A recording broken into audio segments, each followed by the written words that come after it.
Club کی مدھم روشنیوں میں وہ خوبرو شخص ایک شاہکار لگ رہا تھا۔ 6 فٹ سے نکلتا قد، چوڑا سینہ، تراشیدہ جبڑا اور گہری جادوئی بھوری آنکھیں جو کسی کو بھی اپنی گرفت میں لے سکتی تھیں۔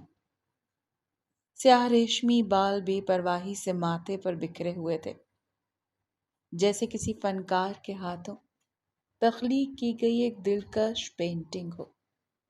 کھڑی مغرور ناک پوری شان سے خود میں غرور سموئے اس کے جسم کا حصہ بننے پہ اور مغرور ہوئی تھی۔ انابی لب آپس میں بھینچے، وہ اپنے بے پناہ حسن سے بے نیاز نیوی بلیو سلم فٹ سوٹ میں ملبوس تھا، جو اس کے کثرتی جسم پر ایسے جچ رہا تھا جیسے کوئی خاص طور پر اسی کے لیے بنایا گیا ہو۔ وہ یونانی دیوتاؤں سا حسن لیے اپنے خوبصورت چال چلتا اپنے حسین چہرے پر سب کی والہانہ نظریں محسوس کرتا، ایک ادا سے انگوٹھے اور چھوٹی انگلی کو کھولے، باقی کی انگلیاں بند کی اپنے ناک کی ٹپ پہ ٹچ کرتے کئی دل دھڑکا گیا تھا۔ اف، اس کا یہ انداز! وہاں موجود کئی لڑکیاں فنا ہوئی تھیں، وہ سب اس کے گرد ایسے منڈلا رہی تھیں جیسے شہد پر مکھیوں کا جھرمٹ، کچھ ہنستی مسکراتی اور کچھ اپنی انگلیاں اس کے بازو پر رکھ کر بات کرنے کی کوشش میں، اور کچھ بس آنکھوں ہی آنکھوں میں اسے پانے کی خواہش لیے کھڑی تھی۔ وہ ان سب پہ بنا نگاہ غلط ڈالے ناک کی سیٹ پہ چلتا اپنے ازلی ایٹیٹیوڈ سے اپنے حسن کے جلوے بکھیرتا آگے کی طرف بڑھتا جا رہا تھا۔ اس کی بے نیازی ہی شاید سب سے زیادہ جان لیوا تھی۔ وہ ایک چیلنج تھا، ایک ایسا چیلنج جسے ہر کوئی جیتنا چاہتا تھا۔ یار کیا بندہ ہے یہ! اف، کاش یہ اپنا ایک دن ایک رات مجھے دے دے۔ کلب میں موجود ایک بے حد ماڈرن لڑکی جس نے ریڈ ٹاپ کے ساتھ بلیو جینز پہن رکھی تھی، اس کے جسم کو چھپانے کے لیے کافی نہیں تھی۔ اس کا گہرا گلا اور ٹاپ سے دکھتا اس کا پیٹ وہ دعوت نظارہ بنی کئی مردوں کے ایمان کو ڈگمگا دینے کی صلاحیت رکھتے اس خوبرو شخص کی ایک رات دن کی طلبگار ہوئی تھی۔ ارے بڑا موٹی بندہ ہے، سنا ہے کسی کو منہ نہیں لگاتا، صرف کچھ دوستوں کے ساتھ بنتی ہے اس کی، انہی کے ساتھ رہتا ہے۔ اس کو یوں آہیں بھرتے دیکھ اس کے ساتھ بیٹھی لڑکی اس کی خوش فہمی پہ پانی پھیرتی اسے حقیقت بتانے لگی، جبکہ وہ ان سب سے بے نیاز اپنے موبائل میں مگن تھی۔ اس کو یہاں آنے میں کوئی دلچسپی نہیں تھی، مگر اپنی دوستوں کی ضد کرنے پر وہ وہاں آ گئی تھی۔ مگر اب شدید بوریت محسوس کرتے انسٹا سکرول کرنے لگی۔ ایسے کیسے نہیں لگاتا؟ میں کیا کم حسین ہوں؟ اس نے برا منہ بنایا۔ ہر بندے پہ مر مٹتے ہو تم دونوں، کوئی اپنا ایک سٹینڈرڈ رکھو۔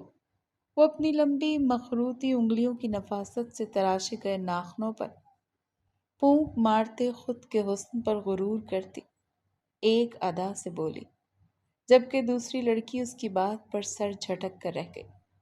میں آتی ہوں، ویٹ۔ ان دونوں کو انتظار کا کہتے خود اپنی جگہ سے اٹھتی، اپنے بال ایک ادا سے جھٹکتے خود کی حالت ٹھیک کرتی، اپنی ہرنی جیسی چال چلتے بے حد شائستگی سے اس کی طرف بڑھ گئی۔ بے وقوف ہے لڑکی، نہ جانے کیا بنے گا اس کا۔ اس کو یوں چلتے دیکھ وہ اپنی مسکراہٹ دباتی، سر جھٹک کے بولتی، پھر سے اپنے موبائل میں مصروف ہو گئی۔ جس ہستی کے گن گائے جا رہے تھے اسے دیکھنے کی زحمت نہیں کی گئی تھی۔ کاش اسے کوئی بتا دے کہ یوں چلنے سے یہ ہاٹ نہیں لگتی، ٹیڑھے پیروں والی لومڑی لگتی ہے۔ مزید خود پر قابو نہ رکھتے وہ کھنکتے قہقہے لگاتی، وہاں سب کی توجہ خود پر مرکوز کروا گئی تھی۔ وہ جو ان کے پاس سے اٹھ کر گئی تھی ان کے قہقہوں پر ان کو گھورتی، اس مغرور انا زادے کے کاندھے پہ اپنی مخروطی انگلیاں پھیرنے لگی۔ وہ جو وہاں بیٹھا اپنے دوست کا انتظار کرتا اپنے موبائل میں مصروف تھا، اپنے بازو پر کچھ رینگتا محسوس کرتے ایک جھٹکے سے سر اٹھایا۔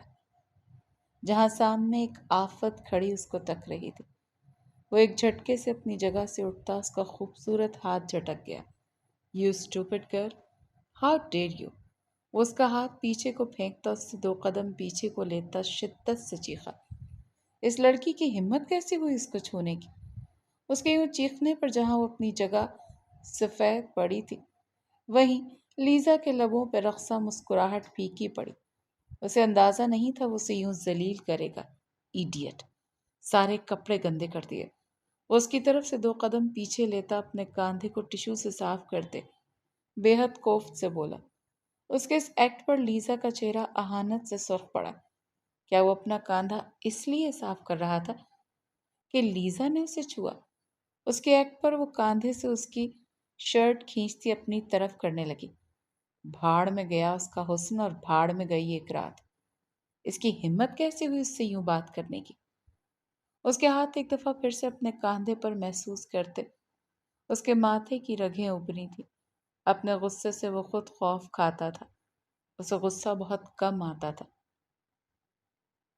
یہ ہمارے چینل پر سلسلہ وار سٹارٹ ہونے والے ناول کا سنیک پیک ہے۔ اگر آپ یہ ناول پڑھنا چاہتے ہیں تو دکھائے جانے والے چینل پر اس کی پہلی ایپیسوڈ اپلوڈ ہو چکی ہے۔ آپ وہاں جا کر پڑھ سکتے ہیں۔ اگر آواز پسند نہیں آ رہی تو میوٹ کر کے پڑھ لیں۔ وہ چینل بھی میرا ہے، اسی لیے آپ وہاں بھی مجھے سپورٹ کریں اور کامنٹ میں اپنی رائے کا اظہار لازمی کریں تاکہ آپ کو پہلی ایپیسوڈ کیسی لگی۔ شکریہ۔ اب چلتے ہیں اپنی کہانی کی طرف۔ نیلگوں آکاش پر جگمگاتا آفتاب اب غروب ہونے کے مراحل طے کر رہا تھا۔ کرنیں جو شعاؤں میں بدلی تھیں اب دھیرے دھیرے مدھم سے مدھم تر ہوتی چلی جا رہی تھیں۔ ہر زیرو اندھیرا چھا جانے سے قبل اپنی اپنی آرام گاہ تک پہنچنے کے لیے بے تاب تھا۔ ایسے میں نوابوں کے شہر لکھنؤ میں تحت نگاہ پھیلی مرزا حویلی کی جانب نگاہیں مرکوز کی جائیں تو وہاں ایک کوہرام سا برپا تھا۔ بی جان سفید ساڑی میں ملبوس ہاتھ میں اپنی مخصوص چھڑی تھامے ملازموں پر برس رہی تھی اور حویلی کے سب سے حسین کشادہ کمرے میں موجود نازک وجود سیاہ نین کٹوروں میں نمی لیے اپنی کتابیں سمیٹ رہا تھا۔ گلابی بھرے لب مسلسل حرکت کر رہے تھے جبکہ تاثرات میں حد درجہ ناگواری اور تلخی کی آمیزش شامل تھی۔ چائنیز سلک کی کرتی اور چٹاپٹی غرارے میں ملبوس وہ ریشمی دوپٹہ کاندھے پر ڈالے سیاہ کمر کو چھوتے ریشمی نرم و ملائم گیسوؤں کو چٹیا میں قید کیے کاندھے پر ڈالے آس بھری نگاہ اس کے کمرے پر ڈالے اپنی کتابیں اپنی باہوں میں سمیٹ گئی۔ یہ تو کوئی بات نہ ہوئی، 22 سال ہم نے اس کمرے کو سینٹ سینٹ کر رکھا اور اب ایک پردیسی کی بدولت ہمیں ہمارے کمرے سے بے دخل کیا جا رہا ہے۔ وہ دروازے کے پٹ سے ٹیک لگائے کھڑی اپنی سہیلی پلز ماں سے منہ بسوڑے گویا ہوئی۔ وہ پردیسی انجان نہیں ہے، پوتا ہے میرا۔ نہ جانے بھی جان کہاں سے وہاں آن پہنچی تھی اور کرختگی سے گویا ہوئی۔ ہمارا موقف پھر وہی رہے گا نانو کہ آپ نے ہمارے ساتھ صحیح نہیں کیا۔ آپ کی خدمت ہم نے کی، آپ سے محبت ہم نے کی۔ کتنی اونچ نیچ آئی زندگی میں جس کا سامنا ہم تینوں نے تنہا کیا۔ اب یکدم آپ کے پوتے کو آپ کا خیال یوں ہی تو نہیں آیا ہوگا، ضرور کوئی بات ہوگی، اور آپ اپنے پوتے کی خوش آمد میں مصروف ہمیں بھول گئی، ہم سے ہمارا کمرہ تک چھین لیا، جبکہ آپ اچھی طرح سے واقف ہیں کہ ہماری جان بستی ہے ہمارے کمرے میں۔ ہماری حیثیت تو لاؤنج میں پڑے اس پرانے گلدان کی طرح ہو گئی جسے نانا جان بڑے چاؤ سے لائے تھے، لیکن جو ہی وقت گزرا اور نیا گلدان آیا اس بیچارے گلدان کو ایک جگہ سے رکھتے اس کا حال تک نہ پوچھا گیا۔ آج ہم بخوبی اس بے جان چیز کا درد محسوس کر پا رہے ہیں۔ فرخندہ بیگم جہاں بی جان کو دیکھتے گھبرائی تھی وہیں جگن شکوہ کن نگاہوں سے ان کی جانب دیکھتے ایک ہی سانس میں تمام دل کا غبار نکال گئی تھی۔ ارے پگلی، دل پر کیوں لیتی ہے باتوں کو؟ چند دن تو ٹھہرے گا بشر یہاں، پھر چلا جائے گا۔ 25 سال بعد اسے دیکھوں گی، تمام زندگی تجھ پر پیار نچھاور کیا، اب چند دن اس پر اپنی محبت لٹانے دے۔ بی جان کا تو کلیجہ کٹ کر رہ گیا اپنی راج دلاری کو یوں خود سے خفا اور غمزدہ دیکھ، فوراً سے تڑپتے ہوئے فریادی لہجے میں بولی۔ پوتے اور نواسی کی محبت کے بیچ منجدار میں جو پھنس گئی تھی جہاں نواسی عزیز تھی وہیں پوتا بھی جان سے پیارا تھا، جو پیدا ہوتے ہی بیرون ملک مقیم ہو گیا۔ کریں آپ اس سے محبت، پر ہم سے امید مت رکھیے گا کہ ہم محترم بشر مومن سے محبت کریں یا ان کا احترام کریں گے۔ وہ غاصب ہی ہمارے پیار اور ہمارے کمرے کے ان کے پہلو سے نکلتے وہ انہیں اپنے بشر مومن سے چڑ اور خار سے واقف کروا گئیں۔ بی جان اور فرخندہ بیگم نے نفی میں سر ہلایا۔ عمر میں تجھ سے بڑا ہے، احترام لازم ہے، اور محبت تو اسے دیکھتے ہی ہو جائے گی، بالکل اپنے باپ پر گیا ہے۔ وجاہت کے معاملے میں خط کے ساتھ چند تصویریں بھی موصول ہوئی ہیں مجھے۔ بی جان تو پھولے نہیں سما رہی تھی، آخر کو ان کی اولاد کے وجود کا ٹکڑا جو آ رہا تھا، ان کا بس چلتا تو پورے لکھنؤ کو سجاتی۔ بس بات اگر وجاہت کی ہے تو ذرا کچن میں کام کرتی خان سامہ کو ہی دیکھ لیں، وجہ تو وہ بھی ہے، لیکن ہمیں تو نہ ہوئی اس سے محبت۔ اپنی ماں کے کمرے میں جانب بڑھتی جگن پلٹی، قدم ہنوز بڑھ رہے تھے، لیکن اب رخ بدلا ہوا تھا۔ کچن کی دہلیز پر کھڑے انور کی جانب اشارہ کرتی بولی۔ بی جان نے اس کے کہنے پر انور کی جانب دیکھا، جو اپنی تعریف پر اب 32 دانتوں کی نمائش کر رہا تھا۔ لا حول ولا قوت، خبردار لڑکی جو میرے پوتے کو انور سے ملایا۔ بشر اپنے آپ میں ایک مثال ہے، اب اگر تو نے یوں منہ بسوڑا میرے پوتے کے نام پر تو میری چھڑی ہوگی اور تیری ایک گز بھر کی کمر۔ بی جان جھرجھری سی بھرتی جگن کو منہ کے مختلف زاویے بناتے دیکھ سختی سے بولی۔ انور کی بتی سی فوراً سے قبل اندر ہوئی، منہ یوں لٹک آیا جیسے پکا ہوا آم۔ حسن کی کوئی پرکھ نہیں بھی اماں کو، بڑبڑاتے ہوئے کہتے وہ دہلیز سے پلٹ گیا۔ جانتا جو تھا کہ اب بی جان کے تیش کا نشانہ وہ بنے گا۔ معذرت نانو، اب سے ہم اپنی زبان پر قفل لگا رکھیں گے، مجال ہو جو ہماری آپ کی پوتے کی شان میں ایک حرف غلط ادا کر جائیں ہم، جلاد بنتے ہمیں پھانسی پر لٹکا دیجیے گا۔ کمرے میں داخل ہوتے وہ چیخی تھی، آنکھوں کے نم گوشے صاف کرتے اپنی کتابیں دیوار گیر بک شیلف پر سیٹ کرنے لگی۔ بہت بگڑ گئی ہے لڑکی، ہاتھ پیلے کرنے پڑیں گے اس کے۔ بی جان فرخندہ بیگم سے مخاطب ہوئیں، جو دونوں نانی اور نواسی کی نوک جھوک سے حس اٹھا رہی تھی۔ آپ کے ہی لاڈ پیار نے بگاڑا ہے اماں، بے فکر رہیں، چند دن کا غبار ہے، ختم ہو جائے گا۔ اس کا کمرہ جو بشر کو دے رہی ہیں، جانتی ہے نا خود سے جڑی چیزوں کو لے کر کس قدر شدت پسند ہے۔ فرخندہ بیگم لبوں پر آسودہ مسکراہٹ سجائے گویا ہوں۔ ہاں واقف ہوں اس کی شدت پسندی سے، پر کیا کروں بیٹا، بیٹے نے تو برسوں صورت نہ دکھائی، اب پوتے کی خاطر مدارات میں کوئی کسر نہیں چھوڑ سکتی۔ خفا ہے مجھ سے جگن، منا لوں گی میں، بی جان مسکراتے ہوئے کہتی کچن کی جانب بڑھ گئی۔ فرخندہ بیگم نے بھی اپنے کمرے کا راستہ طے کرتے کمرے میں آتے اپنی بیٹی کے پشت کو تکا۔ چند دن کی تو بات ہے جگن، فرخندہ بیگم نے کچھ کہنا چاہا جب وہ ان کی بات کاٹ گئی۔ اور یہ چند دن کی خوشی کے بعد نانو جس تڑپ کا شکار ہوں گی اس کا کیا اماں؟ بابا کی وفات کو 20 سال گزر چکے ہیں۔ 20 سال سے میں نانو کو اپنے بیٹے اور پوتے کے لیے تڑپتا دیکھ رہی ہوں۔ ان کے خط پڑھتی ہوں تو میری آنکھیں نم ہو جاتی ہیں، جو وہ ہر 6 ماہ بعد ماموں کے نام لکھتی ہیں، لیکن ان کا دل نہیں پگھلتا، وہ پلٹ کر ان کا حال تک نہیں پوچھتے۔ اور اب جب نانو کی حالت دن بدن گرتی چلی جا رہی ہے تو ان کا پوتا یہاں تشریف آوری فرما رہا ہے۔ آپ وہ کیوں نہیں سوچ رہی جو میں سوچ رہی ہوں؟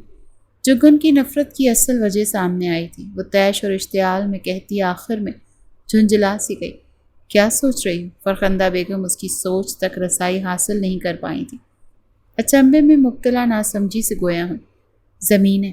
زمین اور جائیداد کے واسطے ممانی بھیج رہی ہیں اپنے بیٹے کو، اگر اتنا ہی پیار ہوتا فکر ہوتی تو ماموں ممانے بھی ساتھ آتے، اور ابھی کیوں؟ ابھی تو نانو کو چھوڑ کر ہی نہیں جانا چاہیے تھا انہیں۔ اور نانو کی صحت، اس کے بارے میں تو خود نانو انہیں ہر 6 ماہ بعد آگاہی دیتی ہیں، تب کیوں نہیں چلے آئے؟ اور اب بھی اپنے بیٹے کو بھیجتے وہ خالی تکلف نبھا رہے ہیں۔ دیکھنا چاہتے ہیں نانو کو ان کی بیٹی اور نواسی نے ٹھگا تو نہیں۔ وہ سخت بدظن تھی مومن صاحب، ان کی اہلیہ اور ان کی اولاد بشر مومن سے۔ تو تمہیں جائیداد اور زمینوں کی فکر ہے جگن؟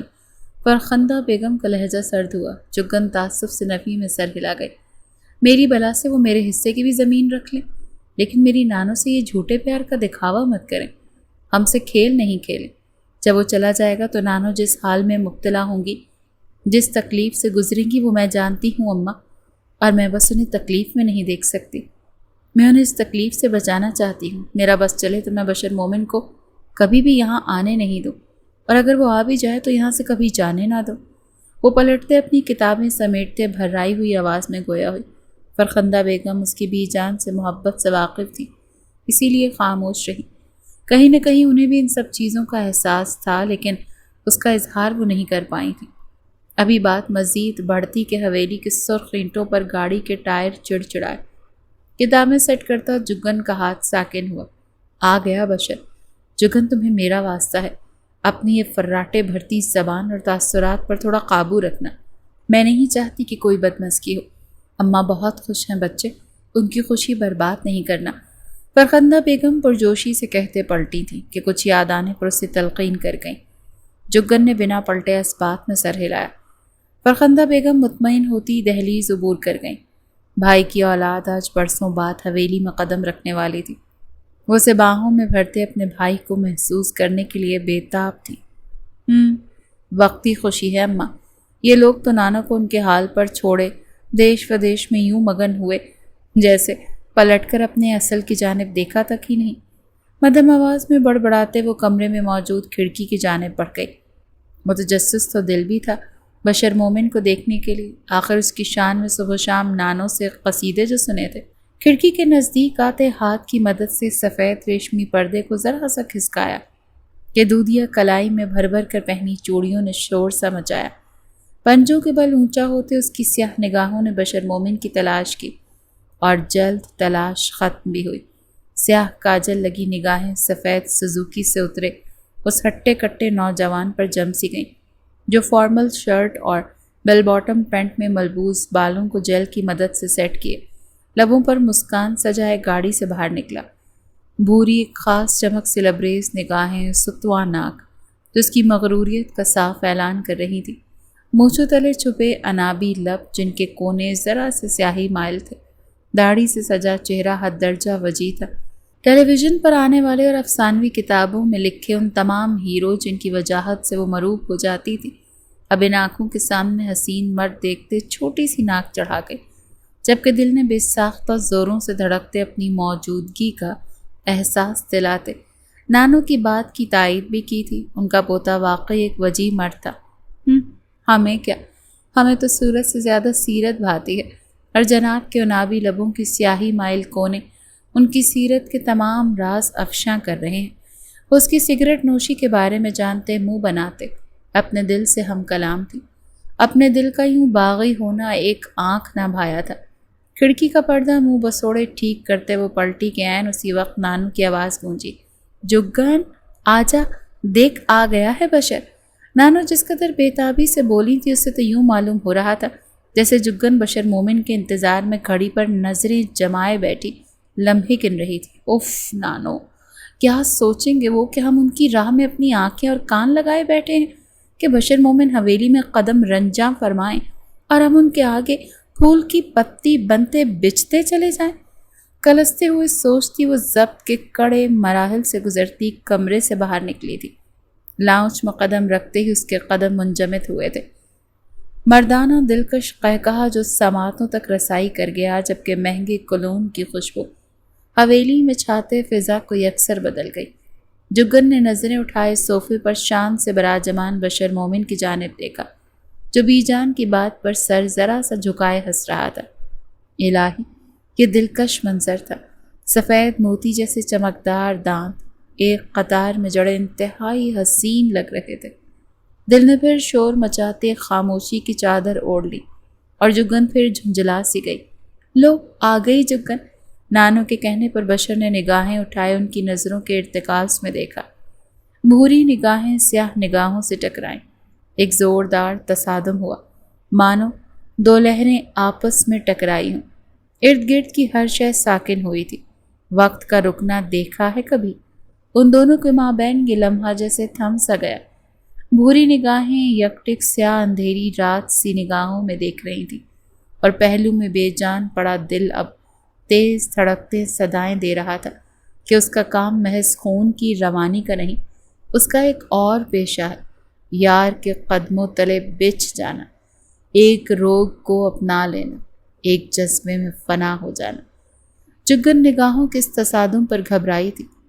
اس سے طویل وقت گر مخالف کی آنکھوں میں یوں ہی تکتی تو فنا ہو جاتی، یا ریت کی مانند بکھر جاتی۔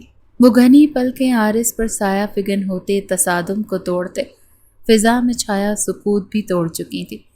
گلال نے ذرا سی بے باکی پر عارض پر پہرا دیا تھا۔ بری نگاہیں مبہم ہوئیں، شرم و حیا کا یہ دل فریب منظر دل کے تاروں کو چھو گیا۔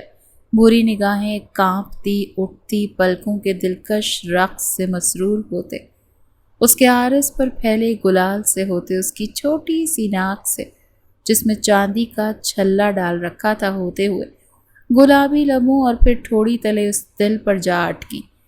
اس کے دوستوں کے درمیان مشرقی حسن کئی بار زیر بحث بنا، اور سب کا ایک ہی جملہ تھا کہ مشرقی حسن کے آگے دنیا بھر کے حسن پھیکے ہیں۔ آج اسے اپنے دوست کی بات سچ ثابت ہوتی محسوس ہوئی تھی۔ متناسب سراپے پر غرارہ اور گلابی چولی چٹخ رہی تھی، جبکہ اس کی کمر کو چھوتے گھنے گیسوؤں کو دیکھتے بشر مومن کا دل مچلا تھا۔ ان کی نرماہٹ دور سے بھی عیاں تھی۔ بے ساختہ ان گیسوؤں کو انگلیوں کے پوروں سے چھونے کو دل مچلا۔ انابی لبوں پر انگلیاں رکھے وہ بڑی فرصت اور بے باکی سے جگن کو سر تپیر دیکھ رہا تھا، اور اس کی نگاہوں کی یہ بے لگامی بی جان اور فرخندہ بیگم سے مخفی نہ رہی۔ جگن اس کی نگاہوں کی حدت کے سبب لو کی مانند جلنے لگی۔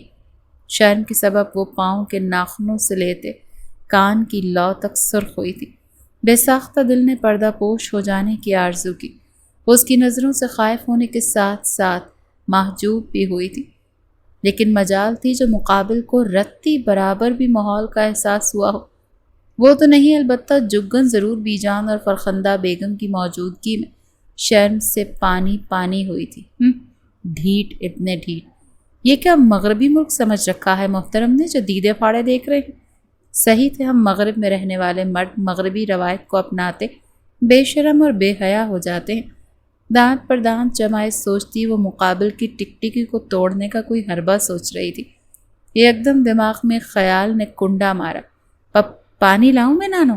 دھیمے لہجے میں ہم کلام ہونے والی جگن اس قدر بلند آواز میں گویا ہوئی کہ ٹکٹکی باندھے اس کی جانب دیکھتے بشر مومن کے سنگ بی جان اور فرخندہ بیگم بھی اپنی جگہ پر اچھلی تھی۔ لڑکی، خدا کو مانو، کیا ہمارا دل نکالنے کا ارادہ ہے؟ بی جان گہرے سانس بھرتی اسے ڈپٹ گئی۔ جگن نے ہاتھوں کو باہم ملاتے لب چباتے ان کی جانب دیکھا، جبکہ بشر مومن جس پر پہلے ہی اس کا مشرقی حسن قیامت ڈھا گیا تھا، جگن کی ادا تو اسے گھائل کرتے اسے دل کا کام تمام کر گئی تھی۔ میں تو بس پانی کا پوچھ رہی تھی، مسافت طے کر کے آئے ہیں، پیاس کا احساس تو جاگا ہی ہوگا، جگن نے معصومیت سے کہا، البتہ اب نگاہوں میں ناگواری کے تاثر لہرانے لگے۔ اسے بی جان کا یوں جھڑکنا پسند نہیں آیا تھا، وہ بھی مقابل کے سامنے۔ بشر کے سینے میں واقعی تشنگی سی جاگ اٹھی، لیکن وہ پیاس آپ کی نہیں تھی، اتنا اسے معلوم تھا۔ بشر نے تیزی سے خود کو اس بے باک سوچ کے حصار سے آزاد کیا۔ نہیں، پانی کی ضرورت نہیں، میں بس آرام کرنا چاہتا ہوں کچھ دیر کے لیے۔ بی جان، مجھے میرا کمرہ بتا دیں۔ اپنی جگہ سے اٹھتے وہ نفی میں سر ہلاتے گویا ہوا۔ گمبھیر مردانہ لہجہ تھا جو مرغوب کر دینے کی صلاحیت رکھتا تھا۔ کمرے کا ذکر آنا تھا کہ اس کی ناگواری شدت پکڑ گئی، جو شرم و حیا کے احساسات تلے کچھ پل کے لیے دب سی گئی تھی، اور یہ ناگواری بشر مومن کی زیرک نگاہوں سے مخفی نہ رہ سکی۔ کچھ پل پہلے جن نگاہوں میں شرم و حیا ناچ رہی تھی، اب وہاں خود کی ذات کے لیے یکدم ناگواری کا ابھرنا اسے ادھیڑ بن میں مبتلا کر گیا تھا۔ جاؤ جگن، بشر کو اس کا کمرہ دکھا دو۔ فرخندہ بیگم کے مخاطب کرنے پر جگن نے شکوہ کن نگاہوں سے ان کی جانب دیکھتے ہاتھوں کی مٹھیاں سختی سے بند کی تھی، یوں ضبط کے کڑے پہرے بٹھائے خود کی ذات پر کہ ایک عرصے تک وہ کمرہ اس کی ملکیت رہا، اور اب ایک لمحے میں اسے کمرے سے دربدر کر کے اس کی دسترس میں ٹھہری چیز کو بشر مومن کی جھولی میں پکے ہوئے آم کی طرح ڈال دیا گیا، جنہیں اب پلٹ کر دیکھنا گوارا ہوا تھا۔ جب بی جان کی طبیعت دن بدن گرتی چلی جا رہی تھی، جگن اچھی طرح واقف تھی کہ اب بھی کیوں پلٹ کر اپنے اصل کی جانب وہ لوٹ آیا تھا۔ نخوت سے سر جھٹکتے وہ آگے بڑھتی چلی گئی۔ بشر مومن اچھمبے میں مبتلا جگن کے یکدم بدلتے تیور ملاحظہ فرمائے اس کی تقلید میں آگے بڑھا۔ کیا کرتی ہو تم؟ سیڑھیاں پار کرتے وہ راہداری سے گزر رہے تھے جب بشر نے خاموشی کو توڑتے سوال داغا۔ جگن جسے دونوں کے درمیان بے معنی سی خاموشی نروس کر رہی تھی چونکی۔ ہم بھویں کی اس نے اس کا سوال دوبارہ جاننا چاہا۔ بشر نے اپنے دل کو ڈگمگاتے محسوس کیا۔ کیا کرتی ہو تم جگن؟ وہ جو اپنی کہی بات دہرانے کا عادی نہ تھا، بنا کسی تکلیف اور ماتھے پر شکن لائے اپنا سوال دہرا گیا۔ کچھ خاص نہیں، پڑھائی مکمل ہو گئی ہے ہماری، اب بس کتابیں ہوتی ہیں اور ہم یا کبھی کبھار زمینوں کا چکر لگا آتے ہیں۔ یہ رہا آپ کا کمرہ۔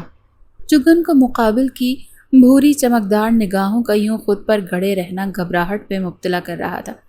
اپنی گھبراہٹ اور مقابل کے لیے دل میں موجود خلش کے سبب وہ اس سے بے تکلف نہ ہو پائی تھی۔ سنجیدگی سے کہتی وہ کمرے کا دروازہ کھولے، سرپٹ وہاں سے دوڑتی اپنے کمرے میں غائب ہو گئی۔ بشر اس کی برق رفتاری دیکھتے بھویں داد دینے والے انداز میں اچکا گیا۔ یا تو یہ لڑکی عجیب برتاؤ کر رہی ہے یا میں کچھ زیادہ ہی اس کی ہر حرکت پر غور کر رہا ہوں۔ اس کی اس جلد بازی پر بھی اچنبھے میں مبتلا ہوا تھا۔ خود کلام ہوتے کمرے میں داخل ہوا، اگلے ہی پل وہ ٹھٹک سا گیا۔ یہ کمرہ انتہائی حسین تھا اور اسے حسین بناتی اس کمرے سے منسلک بیلکنی تھی، جہاں لان میں لگے صنوبر کے درخت کا ایک حصہ چھتری کی مانند سایہ فگن تھا، جس کے نیچے ایک چھوٹی سی ٹیبل اور لکڑی کا جھولا رکھا گیا تھا، جبکہ کئی نایاب بیلوں اور پھولوں سے بیلکنی کے گرل کو سجایا گیا تھا، جو ایک چھوٹے سے باغ کا منظر پیش کر رہی تھی۔ وہ کئی لمحے دنگ رہ گیا، لیکن اگلے ہی پل کمرے میں رچی بسی مخصوص خوشبو اس کے ناک کے نتنوں سے ٹکراتے اس کے حواسوں پر طاری ہوئی۔ یہ سندلی سی مہک اس کے اعصاب سلب کر گئی۔ گہرا سانس بھرتے اس نے سندلی سی مہک کو اپنی سانسوں میں اتارا تو ادراک ہوا کہ یہ مہک اس مہک سے میل کھاتی ہے جو جگن کے ہمراہ قدم بڑھاتے اس نے جگن کے وجود سے پھوٹتی محسوس کی تھی۔ ماتھے پر بلوں کا جال بچھا تھا۔ کیا وہ اس کمرے کی مکیں تھی اور اس کے آ جانے کے سبب اس سے کمرہ چھین لیا گیا؟ تبھی اس کی نگاہوں میں ناگواری تھی اور لہجے میں بھرپور سنجیدگی کہ ڈھونڈنے سے بھی اسے نرمی کی رمق تک نہ محسوس ہوئی۔ جلد یہ شک بھی یقین میں بدلا تھا جب ڈریسنگ ٹیبل پر رکھی ڈائری پر اس کی نگاہ پڑی۔ مضبوط قدم بڑھاتا وہ ڈریسنگ ٹیبل تک آتے ڈائری تھام گیا۔ پہلا صفحہ پلٹا ہی تھا کہ جگن کی تصویر کے ساتھ یکے بعد دیگرے سلمان خان کی تصاویر فرش کو نذرانہ پیش کر گئیں۔ تو محترمہ سلمان خان کی مداح ہیں۔ دلچسپ۔ پنجوں کے بل فرش پر بیٹھتے ہوئے سلمان خان کی تصاویر اٹھاتے بڑبڑایا کہ نگاہ پیلے غرارے میں ملبوس جگن کی تصویر پر پڑی۔ یہ شاید اس کی کسی سہیلی کی مائیوں کی تصویر تھی، جہاں وہ کھل کھلا کر ہنستی اپنا بچاؤ کر رہی تھی اور اس کی دوستوں نے اسے گھیر رکھا تھا۔ تو محترمہ ہستی بھی ہیں۔ آنکھوں میں ناگواری، لہجے میں سنجیدگی کی وجہ اب سمجھ آئی۔ محترمہ سے اس کا کمرہ چھینتے میرے حوالے جو کر دیا گیا، کتنے دکھ کی بات ہے۔ مغرب میں ہر لڑکی میرے آگے اپنا سب کچھ وار دینے پر راضی ہو جاتی ہے، اور مشرق میں ایک لڑکی اپنا کمرہ چند دن کے لیے میرے حوالے کرنے پر مجھ سے بیر پال گئی۔ اوف بشر، جس کو دیکھ کر تمہارا دل باغی ہو رہا ہے وہ تم سے خار کھاتی ہے۔ اپنے بالوں میں ہاتھ پھیرتے وہ تعصب سے کہتے برجستہ قہقہ لگا گیا۔ ڈائری میں لکھی تحریر بعد میں پڑھنے کا سوچتے وہ فریش ہونے کی نیت سے واش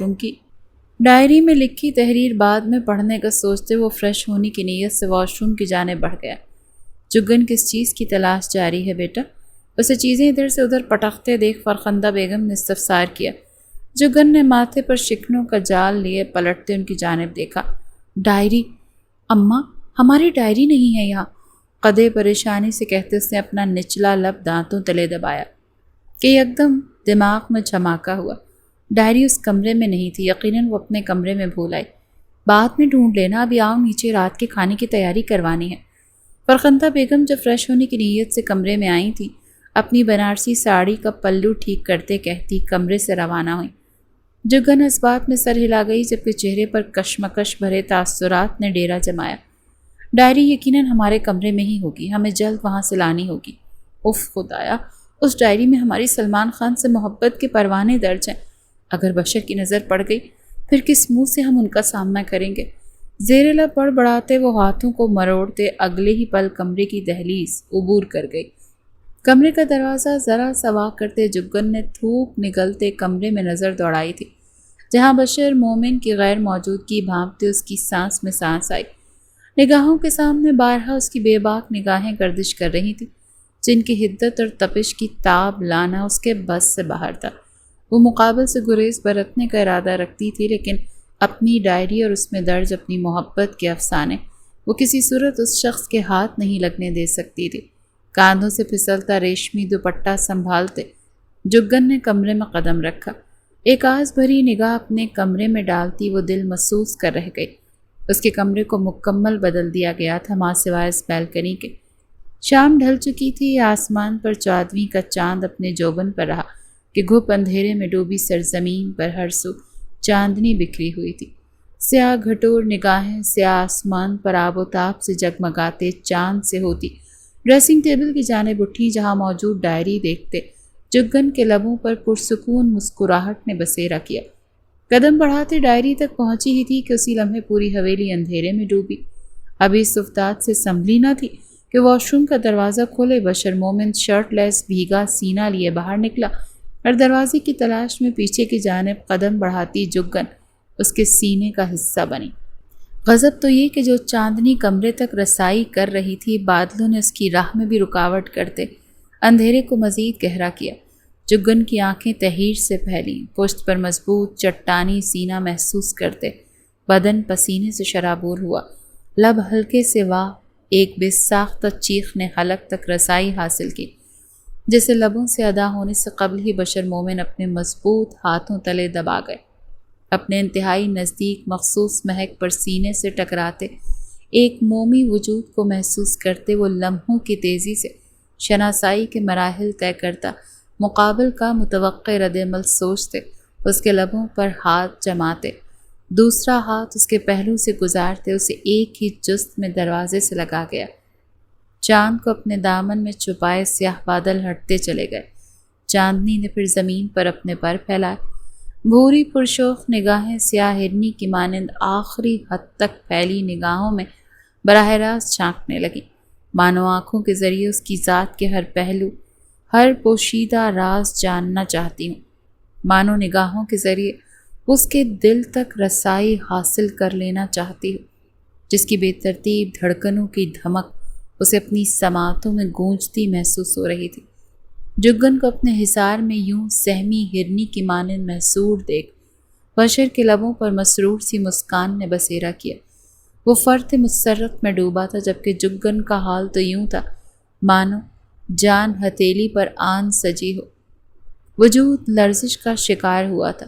موسم سرما تھا، راتیں طویل اور ٹھنڈی تھیں، لیکن وہ پھر بھی پسینے سے شرابور تھی۔ مقابل کی خود پر ٹکی نگاہیں اسے گھبراہٹ زدہ کرنے کے لیے اپنی ذات میں سمیٹنے پر مجبور کر رہی تھی۔ سیاہ خوفزدہ نگاہیں مقابل کی پرتپش نگاہوں سے سفر کرتی اس کے لبوں پر سبت مسکان پر آ ٹھہری، لبوں سے سرکتی مقابل کے ورزشی چٹانی سینے سے پھسلتی چلی گئیں۔ جگن کے عارض تپ کر قندھاری ہوئے، پلکیں لرزش کا شکار ہوئیں۔ جگن کو لگا اس کے عارض بھاپ چھوڑنے لگے ہوں۔ مقابل تو انتہائی بے باکی کا مظاہرہ کر دے ادھ برہنہ اس کے انتہائی نزدیک کھڑا اسے شرم و حیا کے گہرے کنویں میں دھکیل گیا کہ جگن آنکھیں میچنے پر مجبور ہو گئی۔ بشر کے لبوں پر ٹھہری مسکان مزید گہری ہوئی۔ اس کے انتہائی نزدیک موجود لڑکی ہر ادا کمال کی رکھتی تھی، اب بھی اس کی صدا پر دل مسرور سا ہوا تھا۔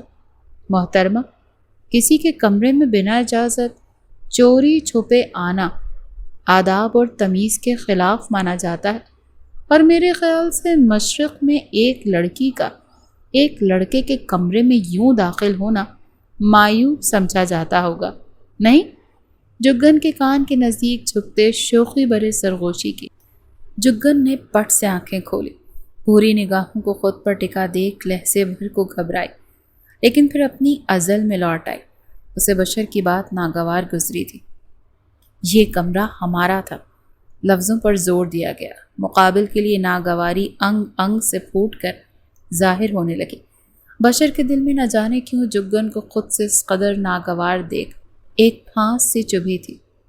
تھا اور ہے، میں ایک طویل فرق ہے.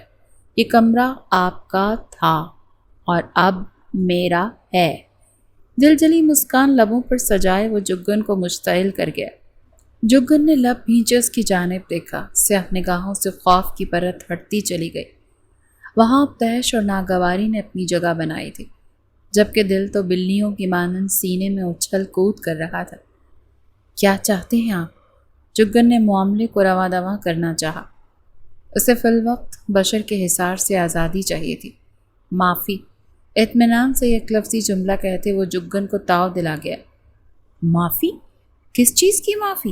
جگن کا بس نہ چلا مقابل کو زوروں سے دھکا دیتے، بیلکنی سے نیچے پھینکتے اور گھنے صنوبر کے درخت تلے مقابل کی آخری آرام گاہ بنا دے. میرے کمرے میں بنا اجازت داخل ہونے کی معافی؟ یہ بدتمیزی کے زمرے میں شامل ہوتا ہے اور ہر بدتمیزی کی معافی مانگی جاتی ہے. کمال شاہانہ انداز تھا موصوف کا. جگن نے دانت پیسے. چہرہ جو کچھ پل پہلے شرم اور خفت کے سبب خون چھلکانے لگا تھا، اب وہاں تیش کی سرخی چھائی تھی. یوں تو آپ کو پہلے ہم سے معذرت کرنی چاہیے، جگن نے دانت پر دانت جمائے کہا.